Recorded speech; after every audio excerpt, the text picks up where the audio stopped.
everyone, welcome to Watch It Paint It. This week we're painting Donatello from Teenage Mutant Ninja Turtles Shadows of Past. This model was requested by Stephen on Patreon, who's got request rights and can pick a model each month for me to paint. So Stephen's an engineer, and I don't know if you all know, but Donatello's the inventor, the creator, the engineer of the Turtles group, and Stephen watched loads of Turtles as a kid, obviously idolised them a little bit, followed in their footsteps, tried as hard as he could, and has always wanted to become a turtle. So I'm starting outside today in the wasteland that is my garden, and I'm going to be colour priming in Goblin Green by the Army Painter, the 4 turtles. I'm doing them all in one go here because I'll probably paint all 4. You can't just have one painted turtle, right? This is Goblin Green, and I remember I bought this for Stephen's last request, so I think Stephen's got a thing for green. So I'm just lightly applying that primer there. Then I'm going to head back inside once that's dried and start painting on the base coat. We're starting with Plague Brown by Vallejo. I don't have a range of yellowy browns by the Army Painter, so I often have to fall back by onto Vallejo's for those. Zombie Skin's next, and that's to paint all the bandages the turtle's wearing. So that's on his knees, his ankles, his elbows and his wrists. So there's a fair few of those. That Plague Brown was just purely for the front of his shell there. I didn't mention that, but it's clear to see.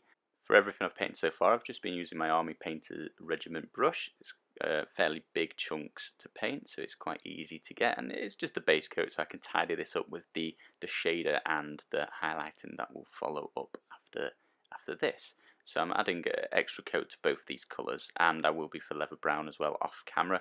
I'm applying them fairly watery, and they're quite light colours as well, going on top of the bright green. So it's taken a couple of coats. Still using the Regiment brush here, and I'm painting the sides of his shell, his belt, those 2 straps running down his chest, and I'm going to paint everything on the back, so his shell and the belt and those pouches that you can see as well. I'm also going to paint his staff stick in the same brown. I'm just going to use the Leather Brown for all of them. I'm not going to mix it up too much to begin with here.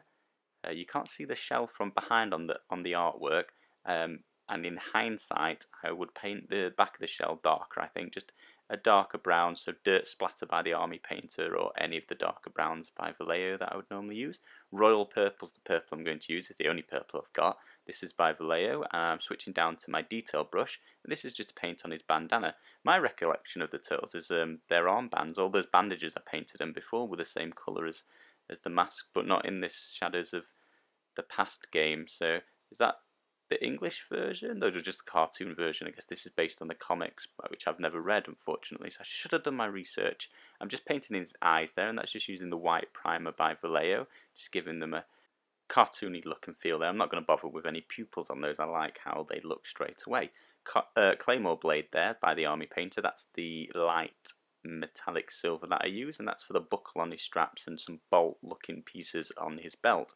For the shading, I'm going to use a light tone. I don't want to darken much of this model too much, and if you can see there, I'm applying using the detail brush and just trying to get it exactly along those lines in the front of his shell, and I'm just applying that to all of the straps, the belt, his staff and his shell at the back. Plague shader, the green shader by the Army Painter, and this is for all of his skin. So again, I'm just using my detail brush here, and I'm just going around and trying to pinpoint, add it to all of the crevices on his skin, making sure I don't get any on that zombie skin bandages, because he doesn't wear green bandages, and being careful around all of the shell. I think this is the slowest and most careful part. There's a lot of other colours to dodge when applying this ink, and it's mostly skin on this model. I think in hindsight I might have just painted the turtle skin a darker green before and dodged using wash on this. Dun dun dun. I know something Benz would primarily do over me, being more experienced, I think. But I think it would been easier to blend, and the amount of time it took to carefully apply this shader anyway, what it's saving you here is probably costing you in time, just dodging all the lighter parts to make sure they don't go green.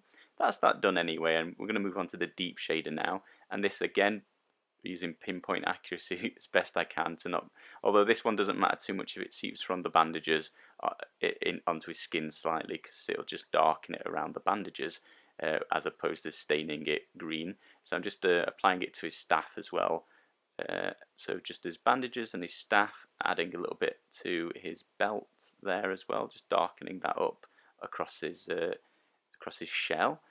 Lots of bandages to apply. Again, it's quite slow because I'm using the detail brush and I'm trying to be very, very careful not to merge these two shades together and just make a random browny greeny mess. So this bit's taken quite a bit of time, but it's important to remember to be the turtle, not the hare in these races, as we know who comes up triumphant at the end. Take your time and do try and apply the shade very, very carefully, adding some of that deep shader to the back of his shell there to try and darken it up as well. And then we're on to highlighting, and we're first going to be taking Elf Green. So this is not 100% matched to the primer we used originally, but I was looking at the 4 turtles, and they're all, in this game at the very least, all different skin shades, different tones of greens, and Donatello looked most like the sort of elf green. So although I've used the same, I'm going to use the same primer for all 4 of them, and I may not paint a base coat in of the colour I'm going to highlight to begin with, but I am going to highlight all 4 in different shades of green to try and get them to look as they look in the artwork. So I'm taking this elf green and I'm applying it to all of the raised muscle parts of the turtle. I mean, I'm basically painting everywhere except the very, very recesses where the shade has settled. So I'm just bringing, not only am I changing it from the goblin green to the elf green, but I'm also just bringing back up the colour full stop. So I'm just leaving that dark green in between all of his muscles, in between his fingers, in between his toes, and then I'll be doing the same on his face as well, making sure to get some on his turtleneck there. He's very trendy, and down his forearms as well. And I think we'll zoom forward a little bit, and yep, after repeating that process over all of his muscles, we're going to do it again with a lighter highlight. This is Elf Green, 50% of that, and Mouldy Clothes, 50% of that. Both are by the Army Painter, both are in the Zombicide set. I'm going to be using my detail brush. I'm going to be applying it basically to all of the muscles again, but a smaller line, just blending in that elf green, highlighting up to where the lighter points of each muscle would be, where the light would be reflecting off most. So we can watch this for a little while, and you can see I'm doing the same on all of his legs. His shins, they're quite important. They'd be catching the light. His toes, the edges of his toes here. His hands, they'd be catching it. And then on his shoulder and his arms, his forearms, I'm going to just be highlighting down the middle of each muscle. His neckline, his turtleneck, once more, I'm going to be catching that. And then his face, so I'm going to be getting his chin, his turtle nose, his turtle cheeks. They're not just cheeks, they're not just noses, they are turtle noses and cheeks. I'm going to be more specific, I think, when I'm talking about this model. His forehead's important there as well. The light would be reflecting off his head there. And then finally, we're just going to add a Mouldy Clothes highlight, just a tiny dab of it neat. So it's quite a bright green. And this is just going to be a little dot on his toes, the edges of the biggest muscles on his thighs, the edges of his fingers, his thumb as well. And just a tiny dab on his neck and his shoulders, and then I'm going to be doing his nose quite a little bit. He's got quite a big nose, quite a bit on his shiny nose, and in the very front of his forehead as well there. So that's the skin completely finished there. That's where I'm going to leave it, and we're going to move on to zombie skin. I'm going to try dry brushing this. So first things first, if you are going to try dry brushing the bandages after you've painted the skin, you're going to have a bad time. So if anyone, hopefully you're watching this video before you paint, and I can advise you, if you're going to do this, make sure you dry brush it before you spend an hour doing the skin back up, because you're going to catch some bits with it, or not be able to dry brush it as effectively. So I'm having spent a long time here and being very, very careful because I don't want to catch this on the skin. But yeah, my advice would be do this before you highlight the skin. After we've done that, we're going to take Plague Brown back out by Vallejo, and I'm just going to touch up the front of his shell, all the places where the shader had run from those lines, those creases in his chest plate. So I'm just touching it back up to the colour it was originally, and then spreading that to blend with what was there before. Using the detail brush for this. This is quite small fiddly work. Doesn't take very long though. Leather Browns back out, and that's just to touch up those straps. Paint a highlight, just a line down the front of his staff and both of the edges of his staff, the ends, And then I'm going to do exactly the same down the back, just a single line down the front and back of the staff. So at this point I decided that the shell wasn't dark enough, so I'm adding another layer of deep shader to it just to darken that up much more than the other browns. So that's why when I was painting the shell I suggested maybe using a darker brown for that. Once that's dried, so I'd laid it on its stomach so none of the shade ran off there. So once that's dried, I carry on highlighting up the brown. So I've taken out Army Painter's Leather Brown and I'm just rebase coating those satchels and the belt, as well as highlighting those ridges on the edge of the turtle shell.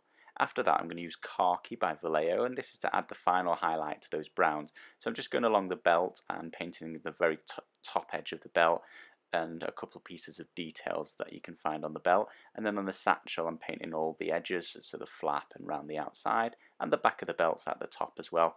A couple more satchels to be found there, and then on the staff I'm just going to add a little bit to the very tips of the staffs, and then a very sort of dry brushed effect along the leather brown that we highlighted it with before. Just highlighting the edges of his mask there with 50% white and 50% of the royal purple, both by Vallejo, and just using a detail brush and very carefully getting the top and bottom of the mask, as well as the tie that's hanging down his back, just the edges of that. And then with most of my bases I'm going to base this in just dead black, just to make the model pop and stand out from his base. After that I realised I'd not highlighted the front of his shell, so I've just taken Plague Brown by Vallejo and Zombie Skin by Army Painter, mixed those about 50-50, and I'm just going to paint the edges of all of his chest plate there, and that'll just make that stand out a little bit better. And then taking Royal Purple, so I've not done this before, and I'm going to paint the outside of the base just to try and help identify Donatello from the other turtles a little more easily. As I did mention that only his mask is purple, so it's a little bit hard to tell which is which unless you know them all very well, which I do. I mean, I know which one's got the stick. Anyway, that model only took 1 hour and 34 minutes. That's him completely finished. So this is Stephen's request this month. I do have another request opened up on Patreon, so if you'd like to pick a model each month, do check out Patreon and look at that reward. You can always just take it for a single month, just pick your favourite model and then drop it the month after. Thank you all very much for watching.